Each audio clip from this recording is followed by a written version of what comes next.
Hi, my name is David Satchell, and today I would like to talk about the Great Depression. The Great Depression started after the stock market crash happened on October 29th, 1929, which was Black Tuesday. And it happened when $40 billion was gone because during the 1920s, the American economy grew by the billions, but the wealth was distributed unevenly, and that's which one caused what led to the Great Depression. And 2 months after the Great Depression, the like I said earlier, they lost $40 billion, and by 1930, the stock market raised a little bit, but it wasn't enough to get American to bail out. So that's when the Great Depression truly started. And during the Great Depression, throughout the 1930s, about 9,000 banks failed. Basically because the bank deposits were uninsured and the banks failed, and the banks simply lost their savings. So the surviving banks during that period of time were not really sure of the economic situation. They're basically in financial panic. So that led to many banks not giving people loans and not accepting their loans, and which caused a lot of conflict in businesses and companies because since a lot of people lost their jobs, um, production decreased.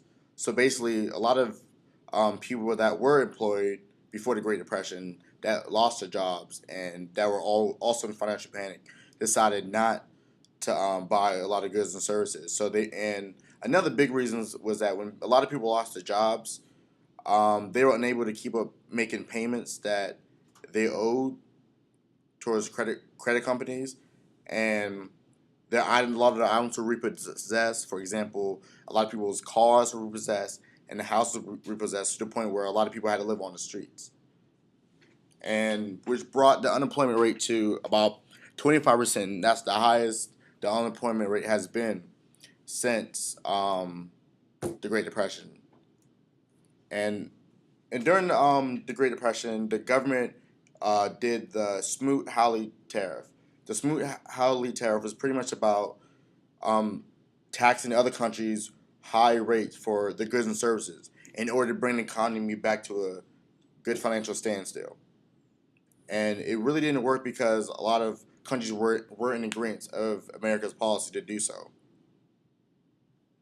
And pretty much the Smoot-Hawley tax raised the taxes to extremely high rates. That's the highest they charge for taxes in U.S. history. Okay. I would now show you a graph that illustrates the workers losing their jobs during the Great Depression. The middle point of the graph I'm showing you is at equilibrium, and which means that the factories and companies had the a good amount of employees to conduct the jobs. As you see to the left, my right, to your left, that since the Great Depression happened, the economy went down, so a lot of people lost their jobs based on the finances. And at the top it says supply, which means supply of goods and services. The supply of goods and services has gone down since the Great Depression because a lot of factories didn't have money to keep purchasing and manufacturing the items. And this is a graph to really show you about everything that's going on.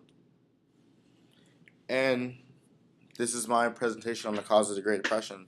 I hope you like it and enjoy it. Thank you for your time.